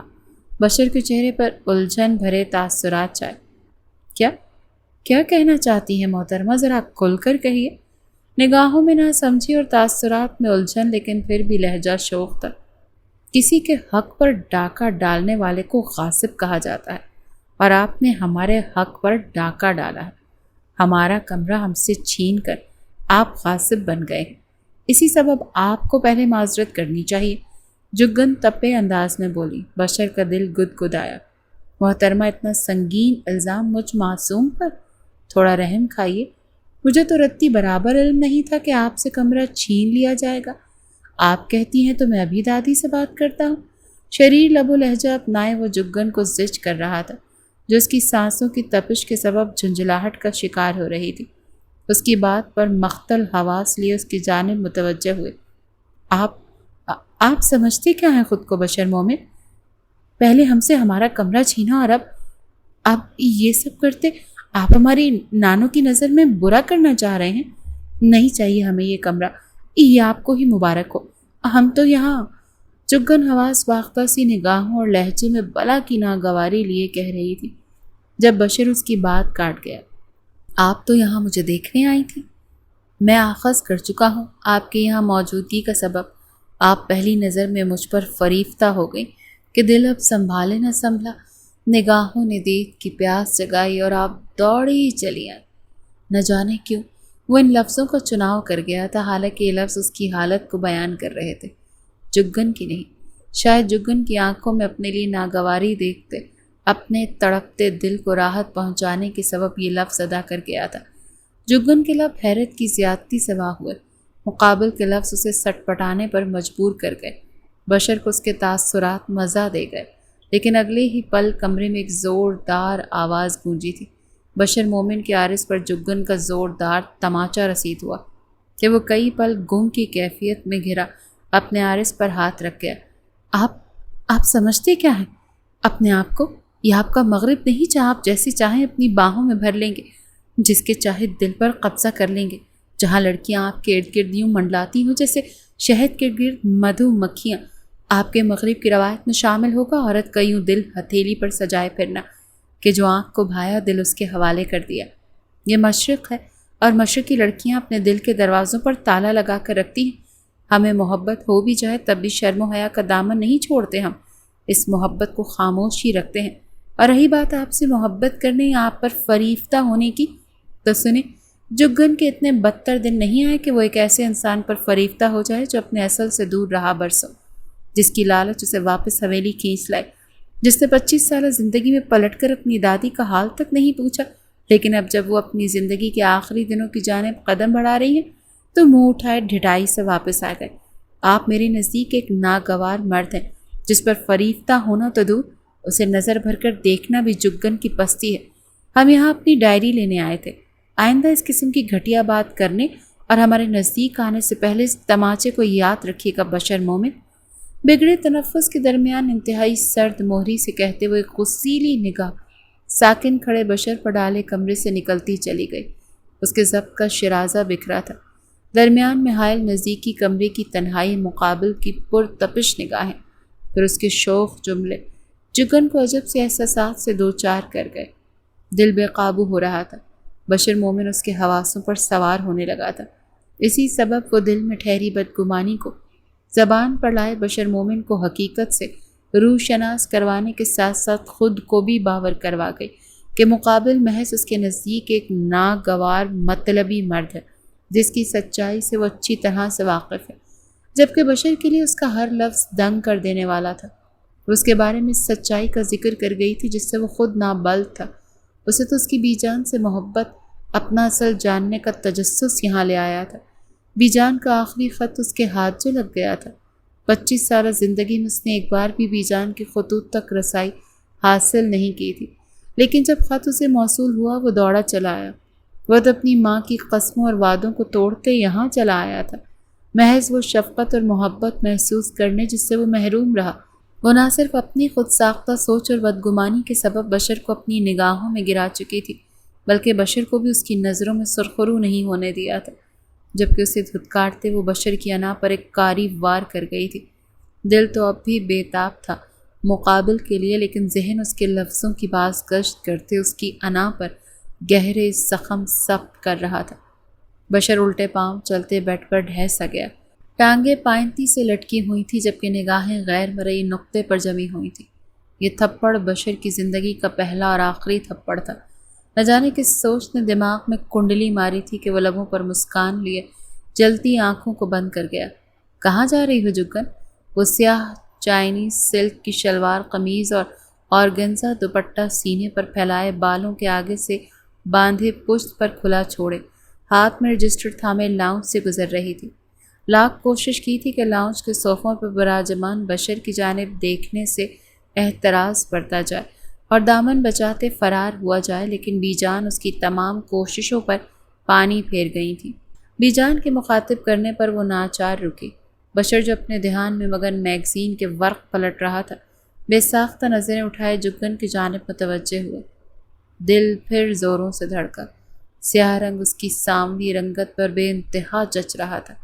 لبوں کو ہلکے سے گلابی رنگ سے رنگے، کانوں میں چاندی کی بالیاں پہنے، ناک میں چھلا اور ہاتھوں میں کانچ کی چوڑیاں پہنے، وہ پھر بشر مومن کے دل کی سرزمین پر ایک تلاطم برپا کر گئی۔ 1 ہفتے کے طویل وقت کے بعد وہ روبرو آئی تھی، ورنہ تو ان دونوں کے درمیان چھپن چھپائی کا کھیل جاری تھا۔ بشر جو نثار کردہ نگاہوں سے جگن کو تک رہا تھا، یکدم تھپڑ کی گونج سماعتوں سے ٹکرائی تو ہوش کی دنیا میں لوٹا۔ جبڑے بھینچے، بجلی کی تیزی سے نگاہیں جگن کے حسین سراپے سے پھیری تھی۔ جگن جو اپنی سرزد کی گئی جرت کے سبب بشر سے دامن بچا رہی تھی، اب بشر کے یوں دیکھنے پر پزل ہوئی کہ یک لخت اس کی نگاہیں پھیر لینا اسے سکون دینے کے بجائے اس کے وجود میں ایک بے کلی سی بھر گیا تھا۔ مہینے کا آخر ہے نانو، سوچا زمینوں کا چکر لگا آتے ہیں۔ اپنے آپ پر قابو پائے سنجیدگی سے جواب دیا، ہاں جاؤ، ایک کام کرو کہ بشر کو بھی ساتھ لے جاؤ، یہ بھی ذرا زمینیں دیکھ لے گا، آخر کو تیری شادی کے بعد اسے ہی سب سنبھالنا ہے۔ بی جان محبت باش نگاہوں سے اپنے پوتی کی جانب دیکھتے نرمی اور نثار کردہ لہجے میں کہتے جگن کو آگ کی نظر کر گئیں۔ جگن کو زمینوں سے غرض نہیں تھی، غرض اس محبت سے تھی جو بی جان بشر مومن پر لٹا رہی تھی۔ وہ ضبط کے کڑوے گھونٹ بھر گئی۔ پھر کبھی چلے جائیں گے؟ یہ دور کا سفر ہے نانو، اور ہے بھی گاؤں، انہیں عادت نہ ہوگی ایسے ماحول کی۔ پریشان وہ ہرگز بشر کے ساتھ ایک طویل سفر نہیں کرنا چاہتی تھی۔ وہ کوئی بہانہ تلاشتے بی جان کو منع کرنا چاہا کہ بشر صوفے سے اٹھتے اس کی بات کاٹ گیا، میں رتی برابر پریشان نہیں ہوں گا، بلکہ دور کے سفر کرنا میرا پسندیدہ مشغلہ رہا ہے۔ آپ چلیں محترمہ، آخرکار آپ کے بعد زمینیں مجھے ہی تو سنبھالنی۔ 1 ہفتہ پہلے کہی گئی جگن کی بات کا پس منظر وہ اچھی طرح سے سمجھ گیا تھا، اسی سبب لفظ زمینیں پر خاصا زور دیا۔ جگن نے ہاتھوں کی مٹھیاں بھینچے بنا کچھ کہے قدم آگے بڑھا۔ بشر بی جان سے اجازت لیتے حویلی کی دہلیز عبور کر گیا۔ تمام سفر خاموشی سے کٹا تھا۔ دونوں چپ کی چادر اوڑھے لبوں پر قفل سجائے بیٹھے تھے، جبکہ دل و دماغ میں ایک جنگ سی چھڑی ہوئی تھی۔ اپنے جذباتوں سے خائف وہ دونوں اپنے آپ سے ہی جنگ لڑ رہے تھے۔ گاڑی شہر سے قدرے دور ایک چھوٹے سے گاؤں میں آ ٹھہری۔ جگن زمینوں کو ہرا بھرا دیکھ مسکرا اٹھی۔ جبکہ بشر کے لبوں پر بھی زندگی سے بھرپور مسکان نے احاطہ کیا۔ نگاہوں میں ستائش لیے وہ گاڑی سے باہر نکلا۔ جگن بھی رجسٹر تھامے گاڑی سے باہر نکل آئی کہ زمینوں کے ساتھ موجود ایک چھوٹے سے گھر سے رومال کاندھے پر ڈالے منشی صاحب گاڑی کی آواز سنتے دوڑے چلے آئے۔ بشر زمینوں کی جانب متوجہ تھا۔ جگن بیٹیا، اس بار آنے سے پہلے آگاہ نہیں کیا؟ منشی صاحب جگن کے نزدیک آتے اس کے سر پر ہاتھ رکھتے مسکراتے ہوئے بولے۔ جی منشی بابا، یوں ہی دل گھبرائے تو چلے آئے ہم، اور ساتھ ایک مہمان بھی لائے ہیں، بشر۔ جگن خوشگوار لہجے میں کہتی بشر کو پکار بیٹھی۔ بشر جو انہماک سے تحد نگاہ پھیلی فصلوں کو دیکھ رہا تھا، اس پکار پر بے ساختہ دل تھام گیا۔ کسی کی زبان سے اپنا نام سننا اس قدر بھی اچھا لگ سکتا ہے کہ سماعتیں بار بار اسے پکار کے لیے ضد کرنے لگیں۔ الہی، بشر کو اپنا نام آج سے پہلے کبھی اس قدر خوبصورت نہیں لگا۔ اپنے سر کو جھٹکتے بمشکل وہ اس ٹرانس سے باہر نکلا تھا اور پلٹتے اس بار چہرہ لیے اس کی جانب دیکھا۔ منشی بابا، ان سے ملے، یہ نانوں کے عزیز پوتے، ان کے لختے جگر بشر مومن ہیں، مومن ماموں کے بیٹے، حال ہی میں واپس لوٹے ہیں۔ ہماری شادی کے بعد انہوں نے تمام حساب کتاب سنبھالنا ہے۔ آپ ذرا ان سے بات کریں، میں اکرم سے مل کر آؤں، اس سے اسکول کے بارے میں بات کرنی تھی۔ وہ جو اس کی پکار پر 5 قدموں کا فاصلہ 2 قدموں میں طے کرتے، اس کے پہلو میں آن کھڑا ہوا تھا۔ جگن کے لب و لہجے میں طنز کا عنصر محسوس کرتے لب بھیج گیا، جبکہ وجود میں کرنٹ سا دوڑ اٹھا تھا۔ کسی مرد کا نام جگن کے لبوں سے سنتے ایک تپش سی تھی جو تلووں سے اٹھتے پورے بدن میں پھیلی تھی۔ کون تھا اکرم؟ اس کے لہجے میں اکرم کے لیے نرمی اور دوستانہ بے تکلفی کیوں شامل تھی؟ اسکول کے بارے میں بات کرنی تھی تو کیا وہ کوئی بچہ تھا؟ یکے بعد دیگرے سوالات بشر کے دماغ میں گڈ مڈ ہونے لگے۔ پرسوچ نگاہیں جگن کی پشت پر ٹکائے وہ اپنے لب کترنے لگا۔ منشی صاحب اس سے کیا بات کر رہے تھے کیا نہیں، اسے کوئی اندازہ نہیں تھا۔ سوچ کے تمام دھاگے تو جگن کی ذات میں الجھے ہوئے تھے۔ بہت اچھا لگا بیٹا آپ سے مل کر، منشی صاحب اس کی غائب دماغی محسوس کرتے اس کے کاندھے پر ہاتھ رکھتے گویا ہوئے۔ کاندھے پر محسوس ہوتا منشی بابا کا لمس محسوس کرتے بشر ہوش کی دنیا میں واپس آیا۔ یہ اکرم کون ہے؟ کیا کوئی بچہ ہے؟ منشی بابا کی تمام باتوں کو نظر انداز کرتے، جس پر اس نے کان بھی نہ دھرے تھے، برجستہ سوال کر گیا۔ ارے نہیں بشر بابو، اکرم تو ہٹا کٹا نوجوان ہے، میرا بیٹا ہے، شہر سے ڈاکٹری پڑھائی مکمل کر کے ابھی حال ہی میں لوٹا ہے۔ پہلے جگن بٹیا نے اپنی زمینوں پر اگنے والی فصل سے آنے والی کمائی سے گاؤں میں ایک چھوٹا سا اسپتال تعینات کروایا اور اب اسکول بنانے جا رہی ہے، اس کے بارے میں بات کرنے گئی ہے اکرم سے، منشی بابا کہہ رہے تھے، اور بشر کو اپنے دل و دماغ میں چھوٹے چھوٹے دھماکے ہوتے محسوس ہو رہے تھے۔ اعصاب جھنجھنا سے اٹھے۔ کچھ پل پہلے جو تپش وجود میں سرایت کرتی محسوس ہو رہی تھی وہ اب شدت پکڑ گئی۔ بھوری آنکھوں میں ضبط کے سبب سرخی کی تہ جمنے لگی۔ بشر نے ہاتھوں کی مٹھیاں بھینچی کہ زوردار قہقہی کی آواز سنتے نگاہیں داخلی دروازے سے باہر آتی جگن پر مرکوز ہوئی، جو اپنے ہمراہ موجود اکرم کی کسی بات پر کھل کھلا کر ہنس رہی تھی، اور اکرم کے لبوں پر بھی مسکان نے بسیرا کر رکھا تھا۔ بشر کو اپنا وجود سوکھی لکڑی کی مانند جلتا محسوس ہوا۔ اسے یہاں دوسرا ہفتہ ہونے کو تھا، مقابل اس سے اس قدر بے تکلف نہ ہوئی تھی جس قدر بے تکلفی کا اظہار وہ اکرم کے ساتھ کر رہی تھی۔ وہ تو دیدہ دلیری کا مظاہرہ کرتے اپنی ناگواری کا برجستہ اعلان کرنے کے ساتھ ساتھ اسے دھتکارنے، اس کی انا پر بھی کاری ضرب ثبت کر چکی تھی۔ بشر مومن کو اس کا اکرم کے ساتھ یوں ہنسنا، بے تکلف ہونا دہکتے انگاروں پر گھسیٹ گیا۔ منشی بابا، ہم دونوں اسکول کی تعمیرات دیکھ کر آتے ہیں۔ بشر کی دہکتی نگاہوں کے حصار میں اپنی ذات کو محسوس کرتے جگن اچھمبے میں مبتلا ہوئی، لیکن کمال بے نیازی برتتے منشی بابا سے مخاطب ہوئی۔ بشر کے تاثرات میں تیزی سے تناؤ پھیلا۔ اس کا تن تنہا ایک غیر مرد کے ساتھ کہیں جانا سینے میں بھڑکتی آگ میں مزید شدت لانے کا سبب بنا۔ بھویں بے ساختہ آپس میں جڑی، سبھی پیشانی پر سلوٹوں کا جال بچھا۔ میں بھی ساتھ چلوں گا تمہارے۔ بشر مومن ایک لمحے میں ان دونوں کے درمیان حائل تکلف کی دیوار گرا گیا۔ جگن اس کے اس قدر استحقاق سے مخاطب ہونے پر لب بھیج گئی۔ باغی دل پھر بغاوت پر اتر آیا، جبکہ اکرم انجان نگاہوں سے اس کی جانب دیکھ رہا تھا۔ کون ہے یہ جگن؟ تم نے تعارف نہیں کروایا؟ اکرم نے ایک نگاہ سفید فارمل شرٹ اور پینٹ میں ملبوس سر تاثرات سجائے کھڑے بشر کی جانب دیکھتے استفسار کیا۔ مقابل ایک وجیح مرد تھا کہ اکرم بھی اس کی وجاہت سے مرغوب ہوا تھا۔ میں بشر مومن، جگن کا فرسٹ کزن۔ جگن کو لبوا کرتے دیکھ بشر نے خود ہاتھ آگے بڑھائے اپنا تعارف کروایا، جبکہ جگن اس کے چہرے پر چھائی ناگواری اور سرد مہری کی وجہ سے ناآشنا سخت الجھن میں مبتلا تھی۔ اوہ، میں اکرم ہوں، اس گاؤں میں سب ڈاکٹر صاحب کہتے ہیں، اور جگن مجھے اپنا دوست، اس لحاظ سے آپ بھی مجھے اپنا دوست سمجھ سکتے ہیں۔ اکرم بشر کا ہاتھ تھامے حشاش بشاش لہجے میں گویا ہوا۔ اس کے تعارف پر بشر کو آگ کی لپٹیں اپنے وجود کو جکڑتی محسوس ہوئیں۔ معذرت، پر میری فطرت نہیں پہلی ملاقات میں دوستی کی منزل تک سفر کر جانا۔ یہ راستہ نہایت آرام اور محتاط راستے سے گزرنے والا ہے۔ ٹکا سا جواب دیتے وہ اکرم کا ہاتھ چھوڑ گیا۔ اکرم بمشکل مسکرایا، جبکہ جگن نے صبر کے گھونٹ بھرتے اس کے کڑوے لفظوں کے اثر کو زائل کیا۔ چلتے ہیں، پھر سورج ڈھلنے سے پہلے واپسی کی راہ گامزن ہونا ہے، سنجیدگی سے کہتے وہ آگے بڑھی۔ بشر نے خون آلود نگاہ اس کی پشت پر ڈالتے قدم آگے بڑھائے، جبکہ اکرم تیز رفتاری سے آگے بڑھتا جگن کے ہم قدم ہوا۔ بشر نے گہرا سانس بھرتے اپنی پچھلی گردن رب کرتے خود پر ضبط کیا، جو اس صدی میں اس کے لیے ایک ناممکن سا امر بن گیا تھا۔ مزید ضبط کرنا اس کے بس سے باہر تھا۔ زمینوں سے اسکول تک کا راستہ جگن اسے مکمل نظر انداز کیے۔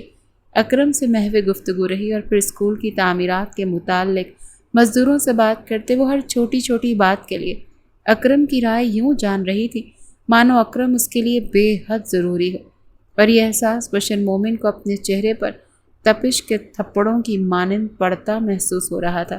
اسکول کوریڈور سے گزرتے اس نے ایک سلگتی نگاہ جگن اور اکرم پر ڈالی، جو اس سے 2 قدم کی دوری سے آگے بڑھ رہے تھے۔ وہ مغربی ملک میں اپنی آدھی زندگی گزار آیا تھا۔ وہاں مرد اور عورت کے درمیان اس سے کئی بلند درجات کی بے تکلفی بھی عام سی بات تھی۔ اس کی اپنی جماعت کی ساتھی لڑکیاں اور دوست اس سے بے تکلف رہی تھی۔ وہ پست سوچ کا مالک نہیں تھا، لیکن پھر بھی اسے جگن کی اکرم کے سنگ دوستی خاردار کانٹوں کی مانند چبھ رہی تھی۔ اکرم کو ایک جانب بڑھتا اور جگن کو تنہا دیکھ بشر تیر کی سی تیزی سے اس تک آتے اس کا بازو جکڑے اسے لیے ایک جماعت میں داخل ہوا۔ یہ کیا کر رہے ہیں آپ؟ جگن حواس باختگی کی حالت میں اپنے سامنے کھڑے بشر سے مخاطب ہوئی، جو اب اسے دیوار سے لگائے اپنے حصار میں محصور کر گیا، جبکہ اس کی قہر برساتی نگاہیں جگن کو لرزنے پر مجبور کر گئیں۔ مجھے نظر انداز کیوں کر رہی ہو تم؟ بشر نے سلگتے لہجے میں استفسار کیا۔ جگن نے تھوک نگلا۔ اسے مقابل کا انداز و اطوار کسی خوش آئینی کا پیش خیمہ نہیں لگ رہے تھے۔ ہم نے آپ کو نظر انداز نہیں کیا، آپ کو ضرور کوئی غلط فہمی ہوئی ہوگی۔ روم روم جو بشر کی سرد وحشیانہ تاثرات کے سبب خوف میں ڈوبا تھا، اس خوف کو چھپاتے اپنی ذات تک محدود رکھتے جگن نے سنجیدگی سے جواب دیا، غلط فہمی نہیں ہوئی ڈیمٹ، تم مجھے نظر انداز کرتے اس اکرم کے ساتھ ضرورت سے زیادہ بے تکلف ہو رہی ہو۔ بشر گرجا تھا۔ جگن کو اپنے کان کے پردے پھٹتے محسوس ہوئے۔ مقابل کی گرج اسے سر تا پیر کپ کپانے پر مجبور کر گئی تھی۔ آپ کو فرق نہیں پڑنا چاہیے، اکرم میرا دوست ہے، جگن نے خوفزدہ متزلزل آواز میں کہنا چاہا۔ جب بشر ضبط کھوتے اس کے بازو جکڑے اسے خود کے بے انتہا نزدیک کرتے، اس کے چہرے پر جھکتے اس کی بات کاٹ گیا۔ اکرم تمہارا دوست ہے اور میں کیا ہوں؟ ایک ناگوار مرد جس کے گال پر ایک تماچا جڑتے اس کی ذات کی نفی کر گئی ہو؟ جگن بشر کی جارحانہ گرفت اور لہجے میں آگ کی سی تپش محسوس کرتے دانت پیس گئی۔ مقابل کا یہ انداز اسے خوفزدہ کر رہا تھا۔ آخر مقابل اس قدر سیخ پاک کیوں کرتا؟ آپ کا اور اکرم کا کوئی جوڑ نہیں۔ اپنے بازوؤں کی نرم جلد پر اس کی انگلیوں کو دھنستا محسوس کرتے جگن مزاحمت کرتے گویا ہوئی۔ بشر کا دماغ بھنا اٹھا۔ وہ مجھ سے بہتر ہے، یہ کہنا چاہتی ہو تم؟ بشر نے دانت پر دانت جمائے انتہائی ضبط سے پوچھا۔ ہاں، یہی کہنا چاہتے ہیں ہم۔ اکرم ہر لحاظ سے آپ سے بہتر ہے۔ خوش، اب چھوڑیں ہمیں تکلیف ہو رہی ہے، وہ مشتعل انداز میں کہتی بشر کو مزید دہکنے پر مجبور کر گئی تھی۔ محبت کرتی ہو اس سے؟ بشر کے حلق سے الفاظ بمشکل ادا ہوئے۔ یوں لگا جیسے مانو کسی نے دل کو مٹھی میں جکڑے بھینچ دیا ہو۔ جگن کا مزاحمت کرتا وجود تھم سا گیا۔ مقابل کی قیاس سرائیاں اس کے تیش میں مزید اضافہ کر گئی۔ یہ کیسا بھدا سوال ہے؟ جگن سلگ اٹھی۔ اس کے لفظوں پر اکرم کو اس نے ہمیشہ ایک دوست کی نظر سے دیکھا تھا۔ کبھی اس طرح کا کوئی خیال ذہن میں آیا ہی نہیں۔ جس سوچ تک وہ رسائی نہیں حاصل کر پائی، مقابل تو وہاں تک پہنچ ہی گیا تھا۔ ہاں یا نہ میں جواب تو جگن۔ بشر کا لہجہ انتہائی سرد تھا، مانو برف کی سل ہو۔ نہیں، ہم محبت نہیں کرتے اکرم سے، لیکن ہم بارہا یہ کہنے کو تیار ہیں کہ اکرم آپ سے کئی گنا زیادہ بہتر ہے۔ اگر ہمیں اپنا ہمسفر منتخب کرنے کا موقع ملے گا تو ہم آپ جیسے برے مرد کو ٹھکراتے اکرم جیسے مرد کو چنیں گے۔ سنا آپ نے؟ وہ ایک جھٹکے سے اپنے جسم میں موجود تمام قوت اور ہمت مجتمع کرتے بشر کی گرفت سے خود کو آزاد کرتی چیخ اٹھی تھی۔ مقابل کی خون آلود نگاہیں، اس کا آگ اگلتا لہجہ اور قیاس سرائیاں اس پر اس بات کو آشکار کر گئیں کہ مقابل اکرم سے حسد کا شکار ہوا ہے۔ اس کا یوں حق جتانا، استحقاق سے چھونا اور اکرم سے محبت کی نفی کرنے کے سبب اس کی آنکھوں میں اترتا سکون دیکھتے جگن پھر اس کی ذات کی نفی کرتے اپنی ناگواری کا اظہار کر گئی تھی۔ بشر جو لہجے بھر کے لیے پرسکون ہوا پھر بھر بھر جل اٹھا۔ یہ دوسرا وار کیا ہے تم نے میری انا پر۔ پہلی بار میں برداشت کر گیا اپنی ذات کی نفی، لیکن اب نہیں۔ تیار ہو جاؤ تمام عمر ایسے مرد کے ساتھ گزارنے کے لیے جو تمہارے نزدیک ناگوار مرد ہے۔ تمہارے تماچے اور تضحیک آمیز لفظوں کا میں سود سمیت بدلہ لوں گا۔ So be ready for it۔ گاڑی میں انتظار کر رہا ہوں، جلدی آؤ۔ جگن کے نزدیک آتے ٹھنڈے ٹھاڑ لہجے میں کہتے وہ اس کا عارض تھپ تھپاتے باہر نکلا۔ جگن کئی پل اس کے لفظوں کے زیر اثر پتھر کی مجسم بنی رہی۔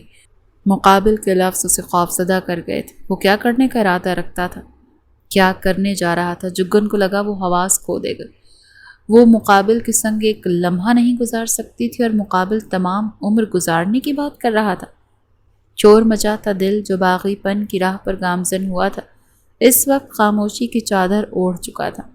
یہ تو طے تھا کہ وہ دل کی لاکھ بغاوت کرنے کے باوجود دل کے دروازے اس شخص کے لیے نہیں کھول سکتی تھی جو انتقاماً اسے اپنی زندگی میں شامل کرنے کا ارادہ رکھتا تھا۔ سرخ زرتار اور روسی جوڑے میں سجی وہ اس وقت بشر مومن کی سیج سجائے بیٹھی تھی۔ خالی نگاہوں سے اپنی ہتھیلیوں کو دیکھ رہی تھی۔ گاؤں سے واپس آتے ہی بشر مومن کی ضد نے پوری حویلی میں کوہرام سا برپا کر دیا کہ وہ جگن سے شادی کرنے کی خواہش کا اظہار کر بیٹھا، اور جگن اسے اس رد عمل کے سبب شدید بے یقینی اور استعجاب میں مبتلا کر گئی تھی۔ ہاں اور نہ کی تکرار دونوں کے درمیان جاری تھی، اور اس بیچ بی جان کی طبیعت بگڑتی چلی گئی۔ بی جان پوتی کی خواہش پر جگن کے آگے ہاتھ جوڑتے اسے اپنی محبت کا واسطہ دیتے اس کی نا کو ہاں میں بدل گئیں، اور وہ اب بشر کی سیج سجائے اس کی منتظر تھی۔ اس نے اپنا کہا سچ کر دکھایا تھا۔ اسے زبردستی اپنی زندگی میں شامل کرتے اب وہ اس تماشے کا انتقام لینے والا تھا۔ شاید وہ آج اس کے وجود کو رونتے بھمبوڑ کر اپنا انتقام لیتا، یا شاید تضحیک آمیز لفظوں کا انتخاب کرتے اس کی عزت نفس کی دھجیاں اڑا دیتا۔ وہ تمام سہانے خواب جسے وہ سجاتی آئی تھی، وہ ریت کی مانند بکھر سے گئے تھے۔ دل جو باغی ہوتے ایک ایسے سفر پر گامزن ہو رہا تھا جو بہت کم خوش نصیبوں کے لیے آسان ہوتا ہے، اب ڈر اور خوف کے سبب سکڑ کر بیٹھا تھا۔ اس کا ہم سفر شاید ہی کبھی اس سے محبت کر پائے گا۔ اس نے تو اپنایا ہی ایک تھپڑ کا انتقام لینے کے لیے ہے۔ وہ انہی خود ساختہ سوچوں میں الجھی ہوئی تھی کہ دروازہ کھولے بشر مومن سیاہ شیروانی میں ملبوس کمرے میں داخل ہوا۔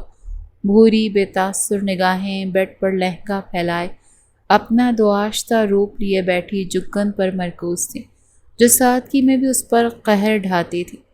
آج تو تمام ہتھیاروں سے لیس اس کے چاروں خانے اسے چت کر چکی تھی۔ شیروانی تن سے جدا کرتے وہ جگن کے انتہائی نزدیک آتے بیڈ پر نیم دراز ہوا، ہاتھ کی مدد سے کمرے کی لائٹس بجھائیں، اور اگلے ہی پل وہ جگن کی چوڑیوں سے بھری کلائی جکڑے سے اپنی جانب کھینچ گیا۔ جگن کٹی ڈال کی مانند اس کے سینے سے آن لگی۔ سانس جو مقابل کی موجودگی کے سبب رک رک کر بھر رہی تھی، وہ سینے میں ہی کہیں دب سی گئی۔ پلیز، یہ شادی آپ نے انتقاماً کی ہے۔ ہم معذرت کرنے کو تیار ہیں، لیکن ہم ابھی ان سب کے لیے تیار نہیں، ہمیں وقت درکار ہے۔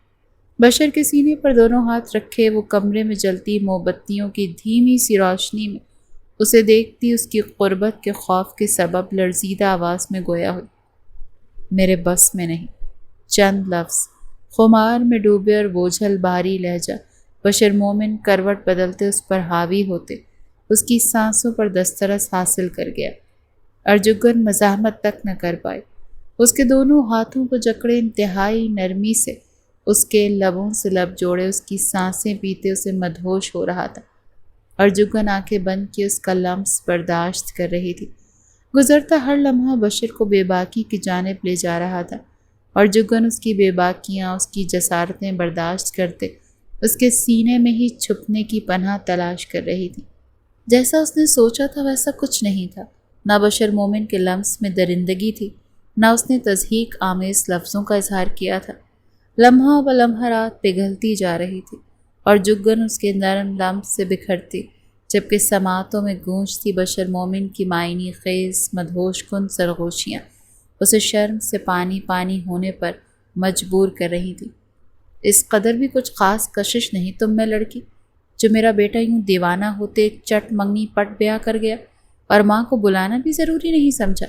وصل کی رات اپنے اختتام کو پہنچی تھی، سورج نے لکھنؤ شہر کو پھر اپنی لپیٹ میں لے لیا۔ گزری رات بشر کی قربت اور سماعتوں کی نظر ہونے والی سرگوشیوں کے سبب رنگت میں گلال اور حسین چہرے پر قوس قزح کے رنگ لیے وہ بشر کو کمرے میں نہ پاتے باہر نکل آئی۔ لاؤنج میں قدم رکھا ہی تھا کہ وہاں موجود فاریہ بیگم کو دیکھتی وہ ٹھٹک کر رکی۔ وہی فرخندہ بیگم اور نانوں کے چہرے پر پھیلے سنگین تاثرات اس کا دل کسی انہونی کے سبب زوروں سے دھڑکا تھا۔ ابھی وہ سلام کرنے کو سر جھکاتی کہ اس سے قبل فاریہ بیگم تنفر سے اس کی جانب دیکھتے گویا ہوں۔ جگن نے لب بھینچے ان کی جانب دیکھا، ضرور کوئی جال بچھایا ہے، ورنہ لندن میں ایک سے ایک لڑکی اس کی زندگی میں شامل ہونے کو بے تاب ہے۔ فاریہ بیگم اپنی جگہ سے اٹھی کھڑی ہوئی، جگن نے ہاتھوں کی مٹھیاں بھینچے خود پر ضبط کیا۔ ان کے لفظ کوڑوں کی مانند سے اپنے وجود پر برستے محسوس ہو رہے تھے۔ ہم نے کچھ نہیں کیا، ہم تو اس شادی کے لیے رضامند بھی نہیں تھے۔ وہ تادیر خاموش نہیں رہ سکتی تھی، نظریں جھکائے اپنا دفاع کرنا چاہا کہ فاریہ بیگم اس کی بات کاٹ گئی۔ بس بس، خوب اچھے سے جانتی ہوں میں تم مشرقی عورتوں کی چالیں۔ اسی معصومیت کے پیچھے دیوانہ بنایا تم نے میرے بیٹے کو، اسے اپنے جال میں پھنسایا، لیکن اب مزید نہیں۔ میرے بیٹے کو اور تمہارا کوئی جوڑ نہیں، تم جیسی تو اس کے پاؤں کی جوتی کے بھی برابر نہیں۔ طلاق دے گا وہ تمہیں میرے سامنے۔ میں ہرگز ایک یتیم مسکین مشرقی لڑکی کو اپنی بہو نہیں قبول کروں گی، کبھی نہیں۔ فاریہ بیگم لفظوں کا نشتر چلاتی جگن کی توہین کر رہی تھی، اور جگن اپنی آنکھوں میں امڑ آنے والی نمی پر قابو پانے کی سعی، کل مقابل کا نرم لمس، اس کی سرگوشیاں، اس کی بے تابیاں محسوس کرتے وہ اپنے دل کے دروازے اس کے لیے کھول گئی تھی۔ وہ اب اس کا محرم تھا اور اپنے محرم سے محبت کرنے میں کوئی قباحت نہ تھی، لیکن اب فاریہ بیگم کے لفظ اسے تڑپا گئے تھے۔